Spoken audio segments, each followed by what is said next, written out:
My name is Jürg Hodler, as has been said. By profession, I'm a radiologist, so I'm more or less at the opposite end of medicine than the group probably sitting in here. So I had to get some instructions and some information from Dr. Witt. As a physician and as part of a hospital board, I always have to ask myself what patients in the end want. And patients have expressed themselves very clearly in Switzerland. Those who have been in Switzerland in 2009 probably recognize this. This is a typical screenshot from a newspaper's webpage, which you will find on a Sunday afternoon after voting. And in 2009, the Swiss people voted regarding a constitutional article in complementary medicine, as it was called, Komplementärmedizin in German. And you can see all these grades of green. No red. Red would be rejection. Green is in favor. There is one single county, I think this is Simmental in Bernese Oberland, which was between 50 and 55%. All the rest was far more in favor. Even more so in the Western French-speaking part than in the German-speaking part of Switzerland.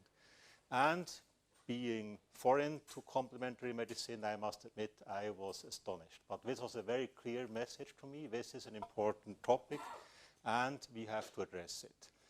Now, what has happened meanwhile? All these remarks here are from a recently published report by the Swiss FDA, Bundesamt für Gesundheitswesen, which was published on the 13th of May 2015. What has been done meanwhile, or what is planned? Number one, we have a constitutional article, which is really something important to be in the Constitution.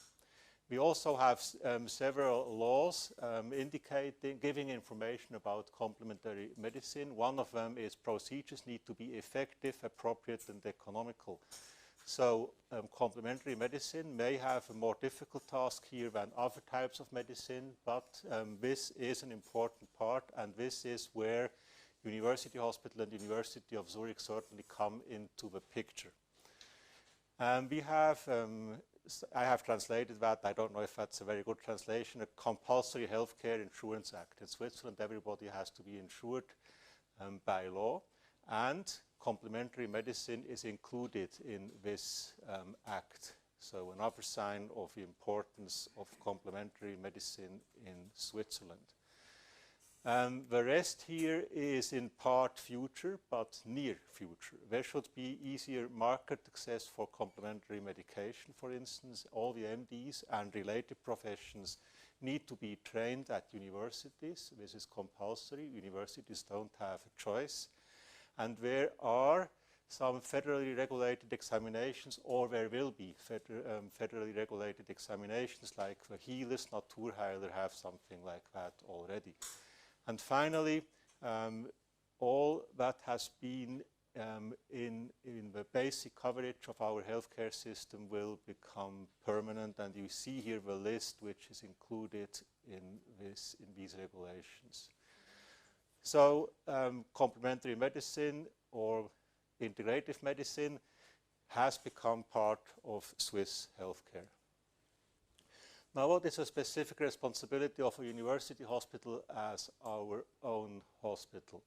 We certainly have to offer a wide selection of treatment options. And when patients want this type of treatment, we certainly have to offer it.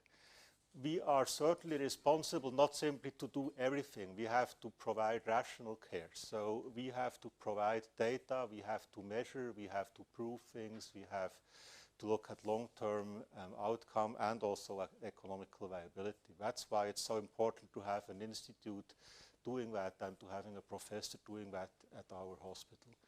And something I have learned as a radiologist, I'm on the technical side. I get excited about some MR sequence, but I have realized that not all patients get excited about new MR sequences, but some of them have other selections, and that medicine is not all high-tech, but that integrative medicine has its place. Now a little bit more specific about our team, which is led by Professor Witt, whom you know. She has become a recognized expert very quickly. She has been here for less than 2 years, and I can tell you not all of my colleagues really were, well, let's say they were critical about complementary or integrative medicine. And she has overcome that. There is no discussion anymore. She has found successful cooperations like with oncology, radiation therapy, etc. And what I think is important, it's not alternative, it is complementary, which certainly helps to get recognition. And what is the absolute requirement in this hospital and in this surrounding? She is recognized as a scientist. This is really something important. Without that, you can't survive in the university surroundings. What I personally found very interesting, because I have a certain interest in economics, is the transfer of theories from the economic side into medicine. I think that's a very interesting approach, and I will not be able to stay for the entire course, but I'm looking forward to get at least some input of the results of this idea, as I have realized that several of her former or current partners are speaking during this course here. This is something which I always also think is very important. You know, when we talk within Switzerland, that's a small country, and we will remain very provincial if we don't have international contacts. And also Germany is quite near to us, similar language, similar culture. So I think it's very important that in a course like that, I can show a world map and people from 3 different continents are speaking here. Now, when I conclude my short introduction, we have realized that integrative medicine is requested by our patients, so we certainly have to deal with it. I also can clearly state that integrative medicine is well accepted in this hospital, and the successful part of what we provide in patient care and innovative research is performed here, and this is the basis of USZ Integrative Medicine.